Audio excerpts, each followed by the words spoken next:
Your lecturer is Joseph H. Schieber. Dr. Schieber is an associate professor of philosophy at Lafayette College. He regularly teaches courses in theory of knowledge and is the author of Testimony, a philosophical introduction.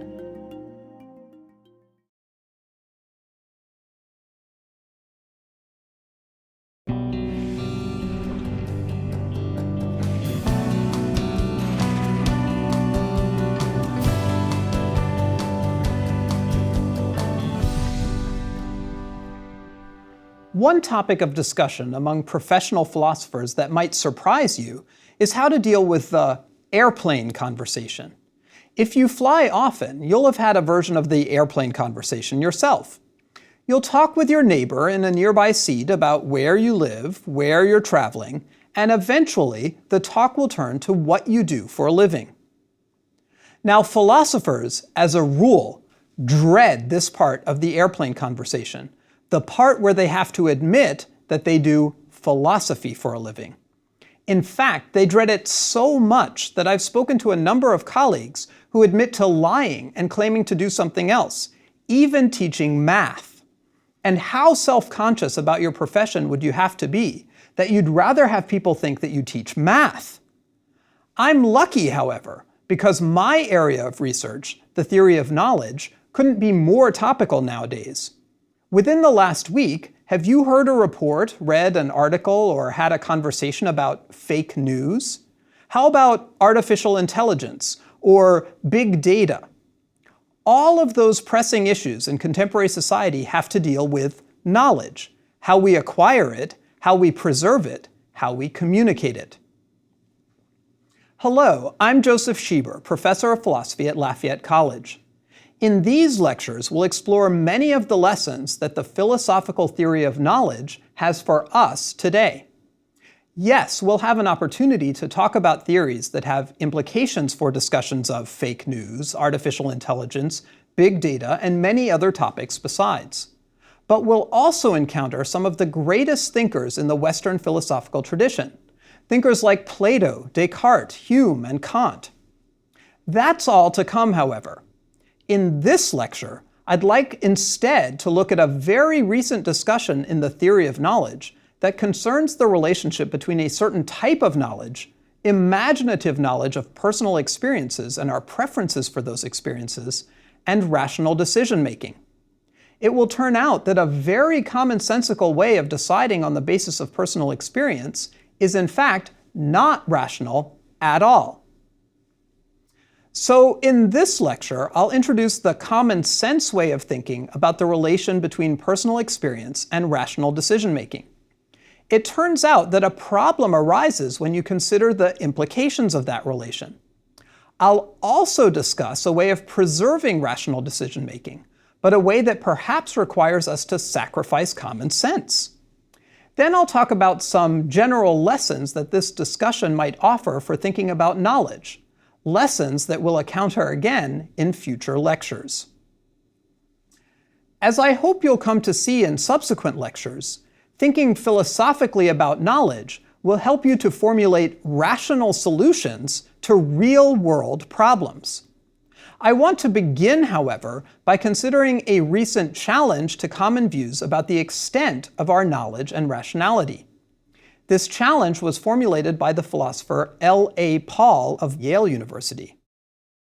She lays out the challenge in her 2014 book, Transformative Experience, and an accompanying 2015 article, What You Can't Expect When You're Expecting. Paul asks us to consider a common way of thinking about transformative decisions, say the decision whether or not to have a child. It is a common piece of advice to suggest that you should approach this weighty decision carefully. In particular, people usually recommend that you decide in large part on the basis of considering what it would be like to have a child. In fact, this seems to be a paradigm of rational decision-making.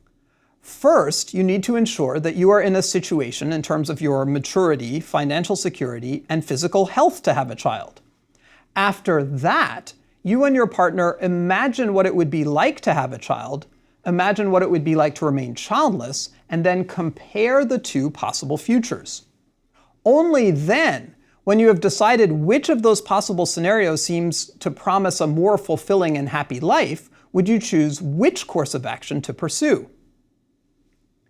For example, in a 2011 advice column on the website The Rumpus, the author Cheryl Strayed writes to a 41-year-old man who is considering becoming a father for the first time. Here's what she says. Make a list. Write down everything you don't know about your future life, which is everything, of course, but use your imagination. Write down same life and son or daughter, and underneath each make another list of the things you think those experiences would give to and take from you, and then ponder which entries on your list might cancel each other out. Would the temporary loss of a considerable portion of your personal freedom in middle age be significantly neutralized by the experience of loving someone more powerfully than you ever have? Would the achy uncertainty of never having been anyone's father be diffused by the glorious reality that you got to live your life relatively unconstrained by the needs of another? What is a good life? Write good life and list everything that you associate with a good life, and then rank those things in order of importance. Have the most meaningful things in your life come to you as a result of ease or struggle? What scares you about sacrifice? What scares you about not sacrificing? Let's recap. What we seem to have here, exemplified by Strayed's advice, is what we can characterize as two principles. The first we can call transformative experience. Some experiences, such as first becoming a parent, change your life in a fundamental way. The second we can call expected experiential value. In deciding whether to pursue transformative experiences, we should make that decision based on our expectation of the overall value of such experiences. We're now in a position to state Paul's challenge. Suppose that there really are transformative experiences.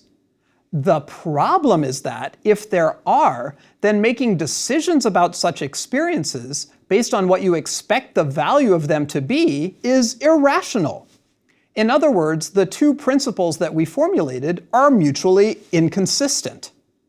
Paul explains her challenge with reference to the formal theory of rationality called decision theory.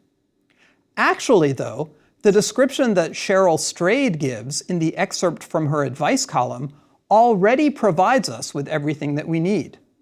Using Strayed's advice, we can explain what's problematic about appealing to the expected value of experiences to decide about whether to pursue transformative experiences. There are really two separate problems with using your imagination about future experiences to decide whether to pursue transformative experiences. The first problem is perhaps easier to explain, but it is actually the less significant challenge. The first problem is this. If an experience is genuinely novel, then you won't in fact be able to use your imagination to know what that experience is like. Recall the second sentence of the quote from Strayed. Write down everything you don't know about your future life, which is everything, of course, but use your imagination. The first problem, then, is that in the case of these future experiences that you have absolutely no knowledge about, it's hard to see how imagination can give you any knowledge about what such experiences are like. Here's a more concrete example. Imagine that you had never tasted a pineapple before. If you hadn't ever tasted one, you wouldn't be able to know what a pineapple tasted like simply by imagining it. And since transformative experiences are supposed to be genuinely novel, imagining what a transformative experience is like would be more like trying to imagine what a pineapple tastes like without ever having tasted any citrus fruits at all. And that hardly sounds promising. Now let's look at the second problem. It's not as easy to state, but it's actually the more serious difficulty for the experiential knowledge view. The problem is that transformative experiences change the way that you value the experiences that you acquire. In order to see this, think back to Strayed's advice. According to her, In order for you to decide whether to become a parent or not, it's necessary to do a number of things. You need to consider what you take to be part of a good life, and you need to rank those things in order of importance. Then you need to consider whether you imagine that being a parent would be likely to enable you to achieve more of those things that constitute a good life for you. Or perhaps, on balance, you might decide that remaining childless would be more likely to contribute to achieving a better life. What it means for an experience to be transformative, however, is in part that it changes the way that you conceive of a good life. In other words, having that transformative experience will change what things you take to be part of a good life and how you would rank those things in order of importance. For this reason, it's not possible to decide whether to pursue a life-changing experience by imagining how that experience will bear on the quality of your life. That's because how you measure the quality of your life would change depending on whether you pursue the transformative experience. Let's go back to the case of choosing whether to become a parent for the first time. Anecdotally, of course, there has long been a recognition that the love of a parent for their child changes the parents in profound ways. For example, in a 2014 study, Dr. Tova Walsh, then of University of Wisconsin-Madison, interviewed fathers following ultrasound appointments in which they saw images of their babies-to-be. Here's a representative quote from those interviews. It is a stark example of the transformative emotional experience of these fathers. Here's what one of the fathers says. It was one of the most amazing things, if not the most amazing thing, I've ever seen in my life. The baby's foot, the baby's hand, the baby's heart, the baby's face, it's just something, it's hard to describe it unless you're there. It's a lot of thoughts and emotions to go through in a 15-minute time span. We don't need to rely only on anecdotal evidence of the transformative effect of becoming a parent, however. Scientists have been able to trace such effects in the physiology of the brain. Take, for example, a 2015 review article in the Cell Press by Dr. Ruth Feldman of Bar Ilan University and Yale University. In that article, Dr. Feldman discusses the ways that the brains of both men and women change as a result of becoming new parents. She notes that such changes include not only hormonal changes, but also changes in the activity of the brain, as measured by fMRI. Dr. Feldman takes such brain activity to be evidence of a parental caregiving network in the brain. So here's where we find ourselves. Professor L.A. Paul has convincingly argued that two common-sense principles for making rational decisions are in conflict. It can't be the case both that some experiences are genuinely transformative and that rationality demands that we decide whether to pursue such experiences by imagining what they're like. So does that mean that there is no rational way to decide whether to pursue transformative experiences? In a moment, we'll attempt to see if there is an alternative that will allow us to rescue rationality. Before we do, though, it will be worthwhile to consider the full implications of Paul's challenge. Initially, you might wonder how terrible it would be if choices about transformative experiences were limited to a few dramatic cases, like the choice whether to become a parent. However, if the conclusion we've arrived at so far is all we're left with, that would in fact be a terrible result. This is because even though the choice as to whether to become a new parent is a particularly dramatic example of a transformative experience, there are many other experiences that must also be described as transformative.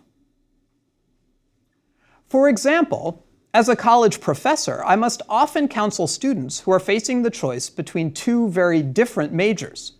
For example, I might have a student who is attempting to choose between film studies and computer science. And depending on which course the students pursue, their notions of what they value may very well also change. This is so not only because of the different experiences that they'll have in their classes, but also because of the very different fellow students with whom they'll socialize as a result of the different classes they take. And if Paul's arguments so far are correct, there would seem to be no way for students rationally to decide between their options. And that's not the sort of result that's very helpful to me as an advisor. Think about many of the decisions we face. Whether to move to a new city, whether to date or marry a certain person, whether to accept a different job, even whether to vacation in an unfamiliar place. Many of the decisions that we face in our lives fit Paul's definition of a transformative experience. Economists speak of opportunity costs. Those are the costs that result from the fact that pursuing one course of action means that you can't simultaneously pursue other incompatible courses of action. Often, when those opportunity costs involve the threat of missing out on new experiences, your decisions about acting will result in the kind of troubling situation that Paul describes. In other words, our lives are filled with many such situations in which we must decide whether to pursue what Paul calls transformative experiences. So the threat of not being able to decide rationally in such situations is a very great threat indeed. What we've seen so far is that trying to decide whether to pursue a transformative experience by imagining that experience and then deciding whether that imagined experience is, all things considered, worth pursuing is not rational. There is, however, another way that we might try to decide whether to pursue a transformative experience. Rather than imagining the experience, we could instead try to gather evidence about people who have pursued the transformative experience. Then we could see whether those who have pursued the experience are better off than those who don't pursue the experience. That is, we could abandon the focus on our own subjective experiences and preferences. Instead, we could completely ignore those subjective experiences and preferences and try to gather evidence impersonally in order to arrive at a decision. Now, it turns out that in the case of deciding whether to become a parent, we might not yet have good enough evidence to allow us to reach a decision in this way. Remember that when comparing the happiness of two different groups, you have to control for other features that contribute to happiness, like income, health, having a committed romantic relationship. Once you control for those other factors, however, most studies suggest that there is no difference in happiness between parents and childless couples. Indeed, some studies suggest that, if anything, childless couples, or at least childless couples in the United States, are happier than couples with children living at home. Let's leave these issues aside, however. There's a deeper worry for those who might want to encourage us to adopt the impersonal way of deciding about the pursuit of transformative experiences. Consider the following case. Suppose, for the sake of argument, that the evidence was clear that couples who have children are happier than those that don't. And suppose that you are the sort of person who, when you imagine what it would be like to have children, find no appeal in that imagined experience. Suppose furthermore, however, that you're familiar with Paul's argument about the irrationality of using imagined experience to decide whether to pursue transformative experiences. And suppose, finally, that you're very committed to employing a rational procedure to decide whether to become a parent. In such a case, it would seem like the rational course of action would be to decide to have a child. And this is true despite the fact that the prospect of becoming a parent holds no appeal for you at all.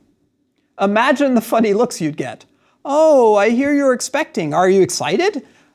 No, I'm really not looking forward to having a child, but all the evidence suggests that I'll be much happier in the long run if I do than if I remain childless.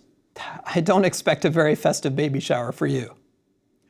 So there is some good news, at least. There is, in fact, a way of deciding available to us, the impersonal strategy that is rational. The bad news is that now, according to Paul, we're faced with a dilemma. That is, two options, neither of which is appealing. We have a commonsensical way of deciding that has turned out not to be rational, and a rational way of deciding that conflicts with common sense. Paul is certainly correct that many people would find it funny to decide based on impersonal decision-making. Most people really would rather rely on their own subjective impressions when making important life decisions. I would argue, however, that our goal should be to make people more comfortable with employing decision-making strategies that are, in fact, rational, rather than emphasizing the counterintuitive aspects of such rational decision-making strategies. Indeed, there has now been a great deal of evidence from social psychology regarding the ability of human beings to predict their future happiness on the basis of their imagined future experiences. Psychologists call such predictions affective forecasting. Suppose for a moment that we forget about whether it's impossible to decide rationally about transformative experiences on the basis of imagining our future experiences. Social psychologists have gathered a great deal of evidence that the fact of the matter is that we are very poor affective forecasters when we rely on our imagined future experiences. To focus on just one example, consider a 2005 experiment described in Daniel Gilbert's 2006 book, Stumbling on Happiness. In that experiment, the psychologists Rebecca Norwick and Daniel Gilbert of Harvard University and Timothy Wilson of the University of Virginia demonstrate the surprising power of impersonal deciding. They termed this type of decision-making surrogacy, because it involves letting someone else's judgment about an experience stand in as a surrogate for your own. Norwick, Gilbert, and Wilson divided up their experimental subjects into 3 groups. They then gave the first group of volunteer subjects, the reporters, some potato chips as a snack. They asked the reporters to rate their level of enjoyment from eating the chips. Then they asked the remaining 2 groups of subjects to fill themselves up on various starchy, salty snacks. One of the groups of now stuffed experimental subjects, the simulators, was then informed that they would return to the lab on the following day to eat potato chips. They were asked to use their imaginations to predict what they would feel after eating the chips. The second group of full experimental subjects, the surrogators, were only told that they would return the following day to eat some unknown snack food. They were given a randomly selected report from one of the members of the reporter group. Then the surrogators were asked to predict how they would feel after eating the unknown snack food. What Norwick, Gilbert, and Wilson found was that those who relied on others' reports for their predictions of their future enjoyment of the potato chips were far more accurate than the simulators. And that was true even though the surrogators didn't even know what snack food it was they would be eating, and even though they were only reading a report chosen at random from the impressions of the reporting group. In fact, other studies have shown that if you're given both types of evidence, both evidence that would allow you to imagine your future experience, as well as evidence about the reports of strangers who have had the experience already, you would actually do better deciding simply on the basis of the stranger's reports. In a 2009 paper in the Journal of Experimental Psychology Applied, the psychologists Emma Walsh and Peter Ayton of City University London present a series of experiments to demonstrate that when given access to both forms of evidence, those who ignored their own imagined experiences performed better at predicting their future experiences. And the Walsh and Ayton studies didn't involve experiences as trivial as snacking on potato chips, but ones as weighty as living with kidney disease. In other words, in this study as well, impersonal reporting was superior to subjective imagining. Indeed, Walsh and Ayton's studies suggest that our imaginations about our own experiences are simply sources of error that we should avoid, rather than evidence that ought to be taken into account at all, even in combination with impersonal reporting. Let's see where we've wound up.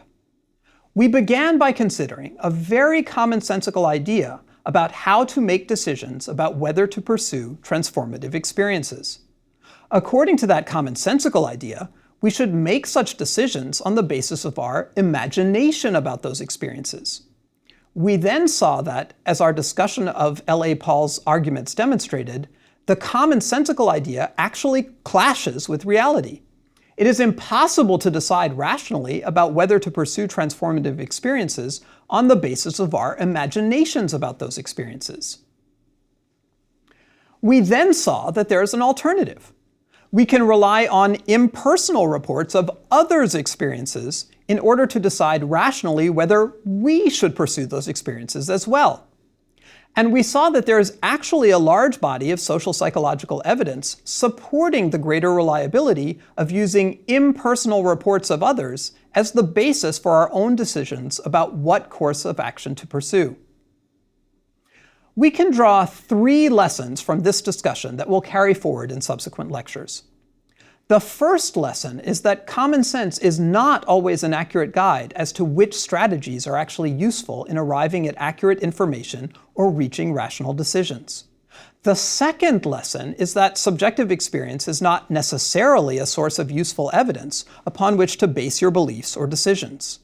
The third lesson is that abstract philosophical discussions can be enriched by considering evidence from empirical disciplines, for example, in the case of transformative experiences, from social psychology. I hope this discussion has given you a taste of the breadth of topics that fall under the theory of knowledge. In subsequent lectures, we'll explore a wide range of such topics. We'll begin with a series of lectures considering the nature of knowledge and its structure. After that, we'll look at a range of what you might term personal sources of knowledge, sources like perception, memory, rational deliberation, and inference. We'll then consider various sources of social knowledge, including the media, the natural sciences, and the social sciences. We'll end with a look at what the future holds for the theory of knowledge. Ironically, your choice to continue with these lectures is itself the sort of choice that Paul discusses. Embarking on the study of philosophy, as Plato pointed out more than 2,000 years ago in the Republic, involves adopting a sometimes radically new way of looking at the world. In his allegory of the cave, Plato depicts those who are untutored in philosophy as prisoners chained to a wall in a cave, separated from the light of truth and unable to see the true nature of things. Instead, these non-philosophers can only see the shadows that puppets throw against the walls of the cave in front of them. Philosophers, according to Plato, are those who have broken from their shackles and escaped the cave into the light of the sun, a light which represents truth. The problem is that when the philosophers return to the cave and try to convey to the non-philosophers what they've seen, they can't convey their experiences in a way that the non-philosophers understand. In fact, as Plato puts it, if there were a contest and the philosopher had to compete in measuring the shadows with the prisoners who had never moved out of the den, while his sight was still weak from returning into the cave from the bright sunlight, would he not be ridiculous? Men would say of him that up he went and down he came without his eyes, and that it was better not even to think of ascending. In other words, the study of philosophy itself is a paradigm case of a transformative experience. Rather than try to imagine what that experience will be like for you, just take my word for it. I can assure you that it is an experience you ought to pursue.